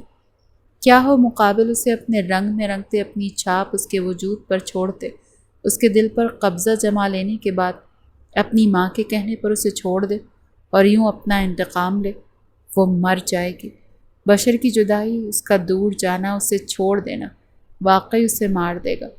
فاریہ زبان سنبھال کر بات کرو، تم جس کے لیے تضحیک آمیز لفظ استعمال کر رہی ہو وہ میری نواسی ہے۔ جگن نے نہیں، بشر نے شادی کے لیے اصرار کیا تھا، میں نے اس کی رضا میں جگن کو بمشکل راضی کیا ہے۔ دونوں کا گھر بسے بھی ایک دن نہ ہوا کہ تم ان کا گھر اجاڑنے چلی ہیں۔ بی جان مزید ضبط نہیں کر سکتی تھی، جگن انہیں جان سے عزیز تھی، اس کی مزید توہین ان کی برداشت سے باہر تھی۔ آپ خاموش رہیں، سارے فساد کی جڑ ہی آپ ہیں۔ آپ نے ہی اسے ورغلایا ہوگا تاکہ وہ آپ کی نواسی کو اپنا لے، ورنہ رکھا ہی کیا ہے اس میں؟ نہ رنگت صاف ہے، نہ نقوش نایاب، عام سا چہرہ ہے۔ فاریہ بیگم کا لہجہ حقیر تھا۔ جگن آنسوں پر مزید ضبط نہ کر پائی، جبکہ فرخندہ بیگم بے بسی کی مورت بنی بن آواز رو رہی تھی۔ اس سے قبل فاریہ بیگم مزید زہر اگلتی۔ دروازے کی دہلیز پر کھڑا بشر ان کی تمام باتیں سنتے انہیں پکار گیا۔ موم، ہاتھوں کی مٹھیاں بھینچے وہ خون چھلکاتا چہرہ لیے اندر داخل ہوا تھا۔ بی جان نے پرسکون سانس فضا کے سپرد کیا، وہیں جگن کی سانسیں تھم سی گئیں۔ بشر، اچھا ہوا تم آ گئے، ابھی کے ابھی طلاق تو اسے اور میرے ساتھ لندن چلو، یہ تمہارے معیار پر پورا نہیں اترتی۔ فاریہ بیگم اس کے خطرناک حد تک سرد تاثرات کو نظر انداز کیے گویا ہوئیں۔ جگن نے خوفزدہ نگاہوں سے بشر کی جانب دیکھا، جس کی نگاہیں اسی پل اس پر مرکوز ہوئی تھیں۔ جگن کی سیاہ آنسوؤں سے تر نین کٹوروں میں خوف دیکھتے وہ جبڑے بھیج گیا۔ بس کریں موم، آپ کو خدا کا واسطہ بس کریں۔ 25 سال آپ نے بابا اور مجھے ہمارے اصل سے دور رکھا، ہم تک دادی کے خطوط کی رسائی تک نہ ہونے دی، حتیٰ کہ آپ نے ایک ماں کو یہ بھی نہیں بتایا کہ اس کا بیٹا ایک اپاہج کی زندگی گزار رہا ہے، اور اس ڈر سے کہ اس کی ماں اسے اس حال میں دیکھتے ٹوٹ جائے گی، مر جائے گی، وہ واپس اپنے ملک نہیں آ رہا۔ آپ نے مجھے اپنی قسمیں وعدے دیتے روکنے کی بھرپور کوشش کی، مجھے ڈرایا، دھمکایا، میرے کانوں میں دادی پھپھو کے بارے میں تمام غلط باتیں انڈیلیں، لیکن سب جھوٹ نکلا۔ اگر وہ خط مجھے موصول نہ ہوتا تو میں یوں ہی آپ کی قسموں اور وعدوں میں بندھا کبھی یہاں نہیں لوٹ پاتا، ہمیشہ ہمیشہ کے لیے اپنے اصل کو بھول جاتا۔ لیکن بھلا ہو اس رب کریم کا جس نے وسیلہ بنایا۔ آپ جانتی ہیں کس قدر بے بس ہو گیا ہوں میں دادی کے آگے، کہ انہیں بابا کی حالت کے بارے میں آگاہ تک نہیں کر پایا، ہمت ہی نہیں کر پایا۔ اور یہ جیسے آپ ایک عام شکل و صورت کی لڑکی کہہ رہی ہیں نا، یہ بشر مومن کے نزدیک سب سے حسین ہے۔ اس لڑکی میں بشر مومن نے اپنا سکون تلاش کیا۔ جگن میری محبت ہے، اور اپنی محبت سے دستبرداری بشر مومن مرتے دم تک نہیں لے گا۔ ابھی بھی وقت ہے موم، معافی طلب کر لیں آپ۔ ماں بیٹے کے درمیان ہجر کا سبب بنی ہیں آپ۔ مت بھولیے کہ جس دنیا کو پانے کے لیے آپ یہ سب کر رہی ہیں وہ فانی ہے۔ بشر دکھ، اذیت اور کرب سے کہتے کئی راز افشاں کر گیا تھا۔ بی جان اپنے دل پر ہاتھ رکھ گئی تھی، جبکہ جگن جہاں مومن صاحب کی حالت کے بارے میں جانتے فکر میں ڈوبی، وہیں بشر مومن کی محبت کا اعتراف اس کے دل سے تمام خوف، ڈر دور اچھال پھینک گیا تھا۔ فاریہ بیگم بشر کی ملامت کردہ نظر خود پر جمی دیکھ نظریں چرا گئیں۔ بعض اوقات چھوٹے بھی حقیقت کا ایسا آئینہ دکھا دیتے ہیں کہ بڑے شرمندگی سے منہ چھپانے کی خاطر کوئی کونا تلاش کر رہے ہوتے ہیں۔ بشر، میرا بیٹا، میرا مومن کیسا ہے؟ بی جان زار و قطار روتے ہوئے پوچھنے لگی۔ 10 سال پہلے بابا کا ایک کار ایکسیڈنٹ ہوا تھا، جس کی وجہ سے ان کی ٹانگیں پیرالائز ہو گئی تھیں۔ دادی وہ آنا چاہتے تھے واپس، لیکن اپنی محتاجی اور معذوری کے سبب کبھی ہمت نہیں جٹا پائے۔ وہیں موم نے بھی انہیں روکنے کی ممکنہ کوشش کی۔ آپ کے تمام خط ہم تک نہیں پہنچ پائے۔ موم کے پاس آتے تھے اور موم ہم تک پہنچنے سے پہلے ہی اسے نیست و نابود کر دیتی تھیں۔ لیکن بدقسمتی کہوں یا خوش نصیبی کہ آپ کا آخری خط میرے ہاتھ لگ گیا، اور میں دوڑا چلا آیا یہاں۔ بابا کو بھی یہاں بلا لیا ہے میں نے، ابھی کچھ دن اسپتال میں ٹھہریں گے، آپ چاہے تو مل سکتی ہیں ان سے۔ بشر نے بی جان کے نزدیک گھٹنوں کے بل بیٹھتے ان کے ہاتھ جکڑے ملائمیت سے کہا، ہم ابھی جائیں گے، میں مزید اپنے بیٹے سے دور نہیں رہ سکتی۔ بی جان تیزی سے کہتی اپنی لاٹھی پر گرفت مضبوط کرتے اٹھ کھڑی ہوئی۔ مومن یہاں کب آئے؟ فاریہ بیگم نے حیرانگی سے استفسار کیا۔ جب آپ گھر سے یہاں آنے کے لیے روانہ ہوئی تھی تبھی، میں مزید بابا کو وہاں نہیں ٹھہرا سکتا تھا، ان کا حق ہے کہ وہ اپنی ماں سے ملے موم۔ بشر کے لہجے میں فاریہ بیگم کے لیے نرمی منقوط تھی۔ بی جان تو لمحے بھر بھی وہاں نہیں ٹھہری تھی، فوراً باہر کی جانب لپ کی۔ ان کی تقلید میں فرخندہ بیگم بھی۔ میں نے سب کو خود سے بدگمان کر دیا، نہ مومن معاف کریں گے نہ باقی سب۔ انہیں اپنی غلطی کا شدت سے احساس ہوا تھا۔ بھرائی آواز میں گویا ہوں، جا کر بات کر کے دیکھیں بابا سے، دادی سے۔ لکھنؤ کے لوگ بڑے دل والے ہوتے ہیں، معاف کر دیں گے۔ وہ نادم تھی تو مزید خفگی یا ناراضگی برتنے کا کوئی جواز بنتا ہی نہیں تھا۔ فاریہ بیگم ایک معذرت خواہ نظر جگن پر ڈالے تیزی سے باہر کی جانب لپ گئی۔ اپنی ہر غلطی کی معافی مانگنے کا وقت جو آن ٹھہرا تھا۔ کیا باڑ لانے کا ارادہ ہے حویلی میں؟ جگن کو ہنوز آنسو بہاتے دیکھ بشر اس کے نزدیک آتے بھویں ریس کیے گویا ہوا۔ جگن نفی میں سر ہلاتے اپنے آنسو صاف کر گئی۔ ہم ڈر گئے تھے بشر، اگر آپ اس تھپڑ کے بدلے ہمیں چھوڑ جاتے تو ہم مر جاتے۔ جگن نے خود کو لاحق خوف اس کے سامنے عیاں کیا۔ اس بات کو اپنے ننھے سے دماغ سے نکال باہر پھینکو کہ یہ شادی انتقاماً کی ہے میں نے۔ محبت کرتا ہوں میں تم سے، نہیں بانٹ سکتا کسی کے ساتھ تمہیں صرف خود کی ذات تلک محدود رکھنا تھا۔ رکھ لیے؟ بشر نے اسے اپنے حصار میں لیے، اس کی پشت تھپکتے اسے پچکارا۔ لیکن آپ نے ذکر کیا تھا بشر، وہ زکام زدہ آواز میں کہتے اسے اس کے لفظ یاد کروا رہی تھی۔ بشر اس کی ادا پر کھل کر مسکرایا۔ انتقاماً ہی کرنے کا ارادہ تھا، لیکن جیسے ہی تم نے قبول ہے کہہ کر خود کو مجھے سونپا اور میری نظر تمہارے حسین چہرے پر پڑی، میں انتقام، تھپڑ سب بھول گیا۔ یاد رہا تو محض اتنا کہ تم میری بیوی ہو اور مجھے تم سے محبت ہے، لیکن میری بیوی کو مجھ سے محبت نہیں۔ اس کی تھوڑی نرمی سے جکڑے وہ اس کی آنکھوں میں دیکھتے، انتہائی ملائمیت اور محبت سے کہتے، آخر میں خفگی سے گویا ہوا، کس نے کہا نہیں ہے؟ آپ کی بیوی کو بھی آپ سے محبت ہے۔ جگن نے فوراً اس کی غلط فہمی دور کی۔ بشر دل ہی دل میں مسکرایا۔ اب اطمینان اتر آیا تھا بے چین دل میں۔ تمہاری ڈائری میں موجود سلمان خان کی تصویروں نے، بشر نے کڑھتے ہوئے ان تصویروں کو یاد کیا۔ جگن کھلکھلا کر ہنستی۔ وہ تو جگن کا پہلا پیار ہے۔ اس سے دور ہوتے کھلکھلا کر ہنستے، شوخی سے کہتے، اپنے کمرے کی جانب بھاگی، تمہاری ایسی کی تیسی، اس قدر وجیح شوہر ہونے کے باوجود سلمان خان پر نظر رکھتی ہو؟ ابھی بتاتا ہوں تمہیں، بشر دانت پیستے ہوئے کہتے، اس کے پیچھے لپکا۔